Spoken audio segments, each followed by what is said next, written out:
Where you at? What's good, bro? You the old guy now? That's crazy. Hey, so what are you gonna do? What are you gonna do? The 4 rounds left. You've lost every single one of them. You've lost every single round. This could be a legacy angle, AJ.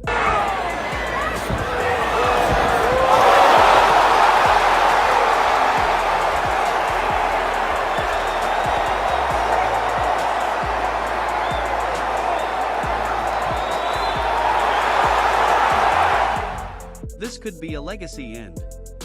The boxing world has gone into a frenzy reacting to the intense showdown between Jake Paul and Anthony Joshua, a fight that instantly sparked debate, emotion, and long-term questions about what it truly meant for both careers. There were clearly two camps heading into the fight. The larger, more sensible camp trusted Anthony Joshua's size, pedigree, and long knockout history, believing experience would ultimately prevail. The smaller but louder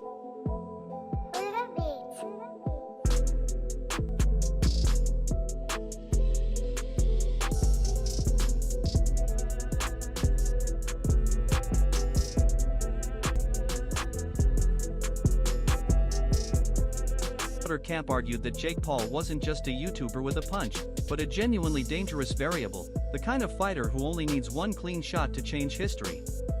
Most veterans in betting markets lean toward Joshua, while certain high-profile boxers and contrarian voices placed their chips on chaos. Joe Rogan, whose podcast is one of the biggest platforms in combat sports, sounded almost paternal when he weighed in, calling the matchup one of the craziest propositions he'd ever seen and repeatedly warning that Joshua carries one-punch knockout power that can end a night or even a career. Rogan's tone mixed respect for Paul's hustle with real concern for how unforgiving the heavyweight division is, making it clear he wasn't picking Paul as a hero but issuing a warning, stressing that while the numbers favor Joshua, a single punch can make all that math meaningless. Tyson Fury, known for being both performative and provocative, strangely aligned with the contrarians by publicly suggesting he'd back Paul to land the punch that changes everything, even joking about betting on the upset, a statement that carried weight because Fury rarely props up outsiders without reason. Meanwhile, Alexander Usyk stayed measured but firm, reminding observers through his tone alone of the hard arithmetic of elite skill and experience, subtly reinforcing Joshua. It's a money grab. There's no doubt about that, but it's real too.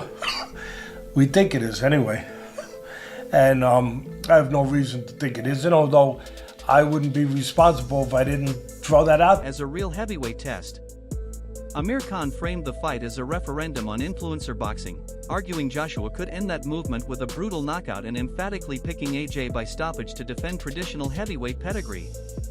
Dana White was blunt, calling the fight a bad idea and expecting Joshua's size and experience to overwhelm Paul, speaking like someone who's seen mismatches go wrong. David Haye offered one of the most intriguing takes by suggesting an upset was possible, pointing to Paul's restraint and unpredictability, while Michael Bisping focused on the cost, warning Paul could walk away physically or mentally broken, shifting the conversation from one punch. Tyson Fury landed squarely among the contrarian voices, blending provocation with belief. Fury openly suggested he would back Paul to land the punch that flips everything, even talking about betting on the upset. Coming from one of the loudest and most credible heavyweights of this era, that statement carried weight. Fury's words didn't change technical realities, but they shifted the mood, signaling that the underdog shouldn't be dismissed outright. Alexander Usyk, by contrast, kept his assessment calm and grounded. He didn't mock Paul, but he emphasized the hard realities of elite heavyweight boxing. His measured tone reinforced the idea that Joshua represents a level of experience and discipline that can't be shortcut. Amir Khan framed the fight as something bigger than two men. For him, this bout was a test of influencer boxing itself. Khan argued that Joshua could shut that door with a decisive knockout, drawing a hard line between traditional heavyweight pedigree and social media-driven opportunity. Dana White was characteristically blunt, calling the matchup a bad idea and predicting Joshua's size and experience would overwhelm Paul. His comments sounded less like hype and more like a warning from someone who has seen mismatches go wrong. David Haye stood out by leaning into the possibility of chaos. Paulie Malignaggi delivered what felt like an old-school boxing verdict, acknowledging Paul's improvements but warning that facing a seasoned, hungry heavyweight is a completely different animal. He spoke about timing, head movement, and the punishment that Joshua's pressure can bring, words that carry weight because they come from experience and loss.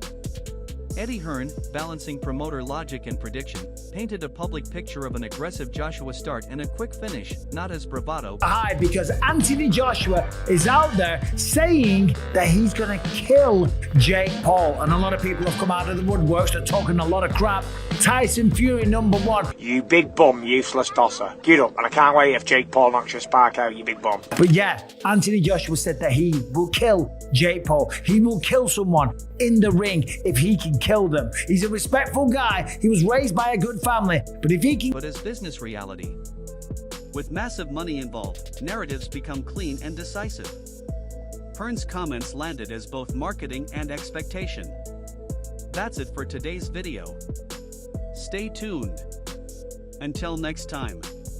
When Malignaggi talks craft, his words carry the weight of lived experience. Eddie Hearn, operating as both promoter and narrator, laid out a storyline that pointed toward an aggressive Joshua and a fast conclusion. His comments felt like a blend of business sense and prediction, shaping expectations while selling the event. With huge money involved, narratives tend to sharpen and simplify, and Hearn leaned into that reality. His voice reflected both marketing instinct and practical belief in Joshua's advantage. That's it for today's video. Stay tuned. Until next time.